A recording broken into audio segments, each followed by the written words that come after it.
기초적인 선택에 관해서 배워보시겠습니다. 포토샵 화면에 배경 이미지, 해변가 이미지네요.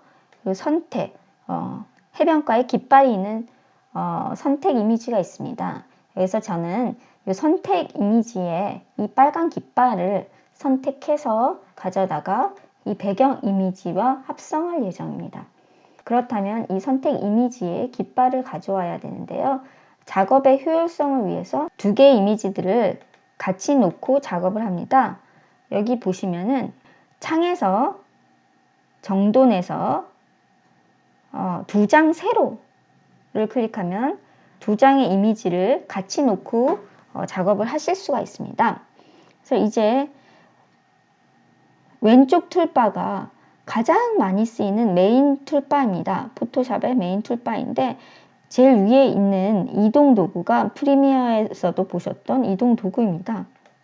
이 깃발 이미지를 가져다가 드래그해서 놓으면 배경 이미지에 깃발 이미지를 이제 합성했다고 할 수는 없지만 이제 가져다 놓은 거죠. 저는 컨트롤 Z 이 깃발 부분만 선택을 해서 여기 배경 이미지에 가져다 놓고 싶습니다. 그래서 이제 선택하는 메뉴들이 사각 선택 툴이 있어요. 사각 선택 툴은 이름 그대로 이렇게 사각형을 선택해서 이동 툴로 다시 옮겨서 이동 툴로 이제 이동을 하는 것입니다. 그죠? 컨트롤 Z. 컨트롤 Z는 다 아시죠? 취소입니다. 원 선택 툴은 이렇게 원입니다. 선택을 했기 때문에 이동 툴로 이동이 가능한 것입니다. 컨트롤 Z.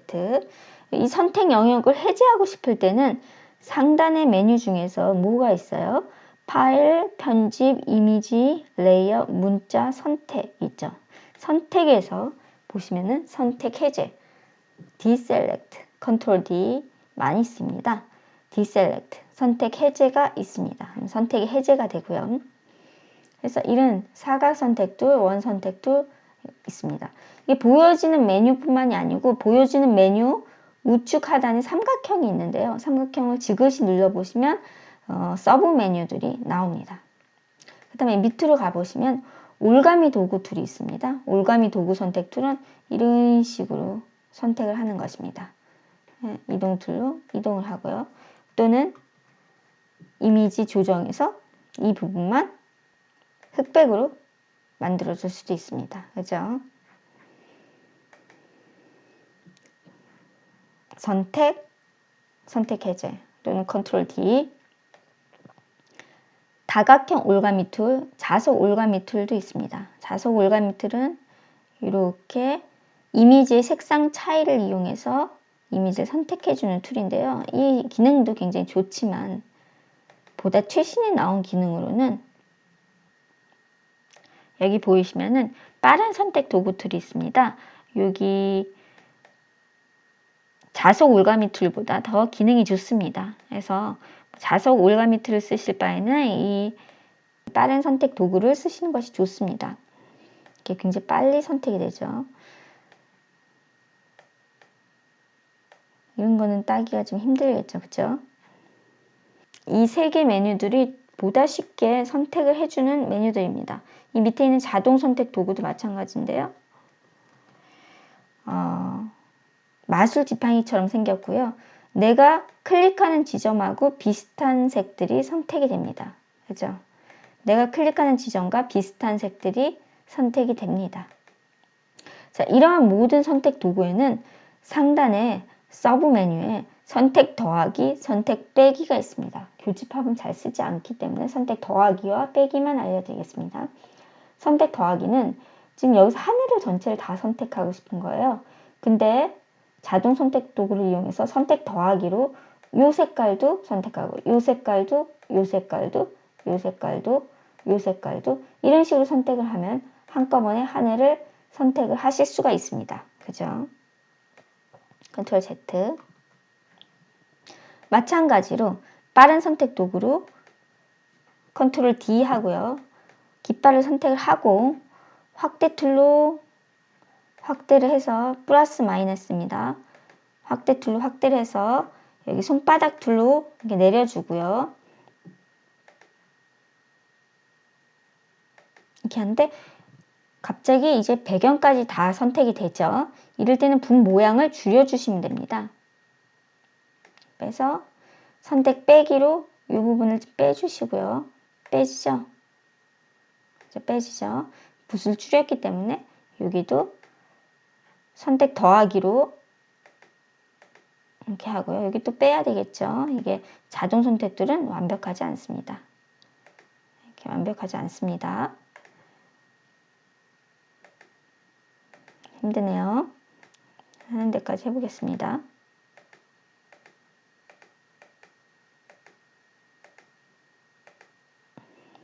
손바닥 툴로 위로 올려주시고요. 다시 다른 선택 도구로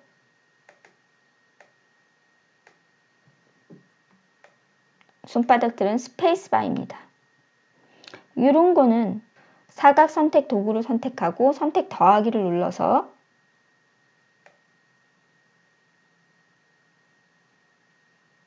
이렇게 선택할 수도 있습니다. 다시 자동 선택 도구로 필요한 부분을 선택을 하면 여기 돋보기 툴 더블 클릭하겠습니다. 원래대로 화면이 됩니다. 이동을 하면 그래도 꽤 그럴듯하게 깃발을 선택할 수 있었습니다.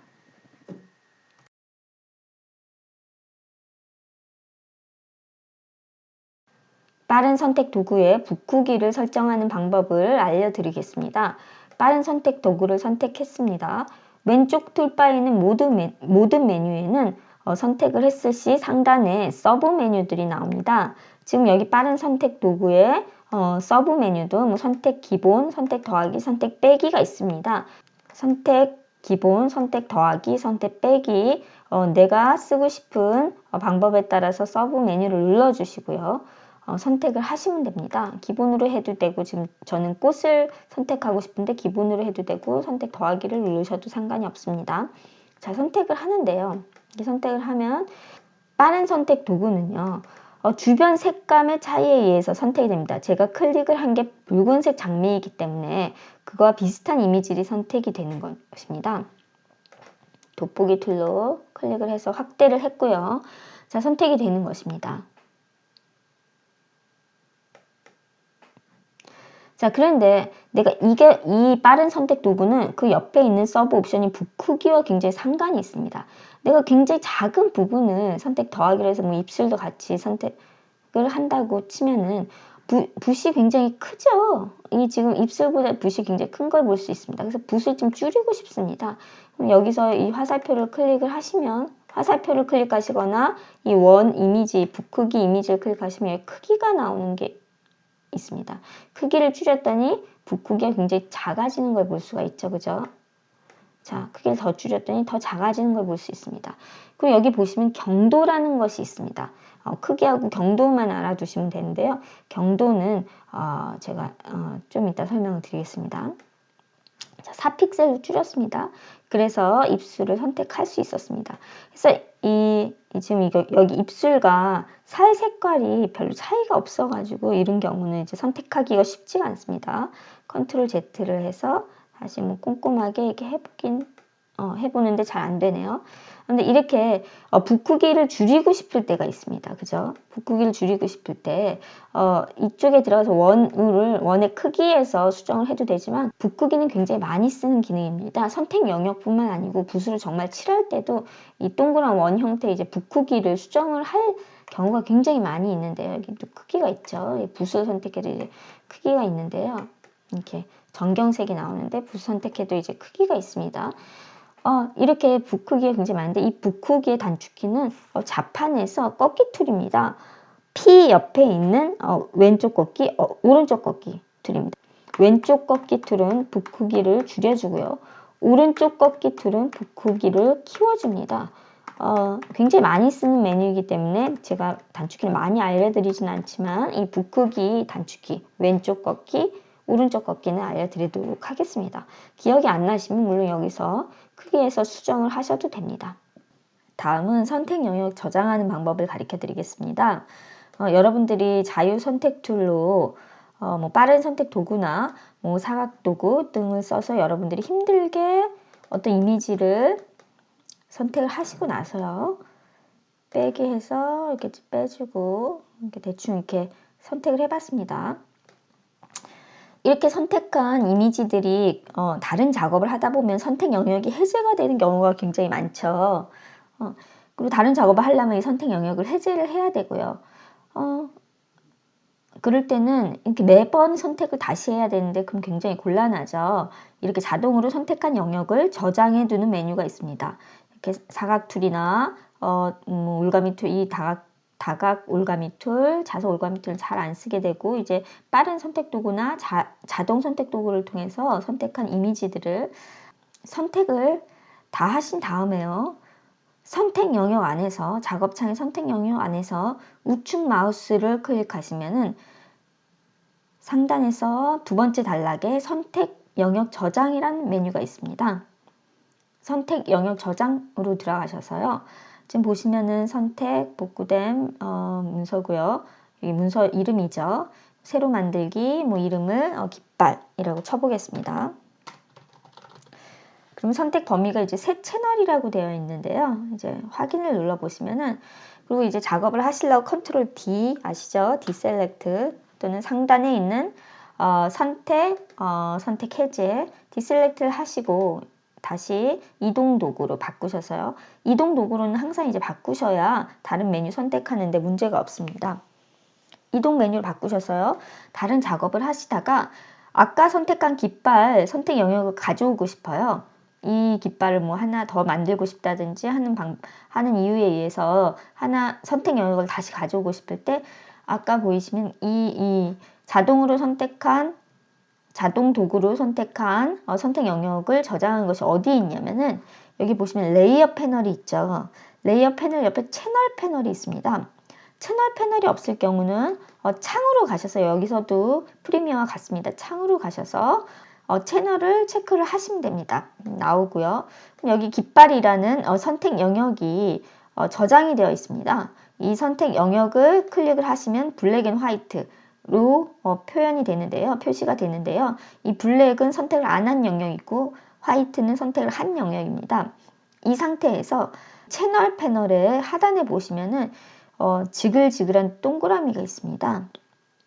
마우스를 이렇게 갖다 대시면은 이름이 나오는데요. 채널을 선택 영역으로 불러옵니다. 라는 이름이 나옵니다. 마우스를 이렇게 갖다 대시면은 이 아이콘이 어떤 역할을 하는지가 나오는데 이것을 클릭을 해보겠습니다. 지글지글 동그라미라고 저는 얘기를 하는데요.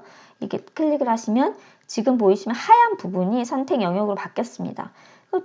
그렇다면 이제 다시 색깔이 있었던 이미지로 돌아가야 되는데 돌아가는 방법은 여기 채널 창에서 가장 위에 있는 RGB를 누르시면 됩니다. RGB는 레드, 그린, 블루로 세상의 모든 컬러가 나오는 우리가 익히 보아온 이미지로 바뀌게 됩니다. RGB 레이어를 클릭하시면은 이렇게 원래대로 볼 수 있고요. 그리고 선택 영역을 다시 가져오실 수 있습니다. 상태로 이동도 가능하고요. 컨트롤 Z, 컨트롤 C, 컨트롤 V 해가지고 이렇게 복사도 가능하고요. 그죠? 이렇게 필요한 작업을 하실 수가 있겠죠. 컨트롤 Z.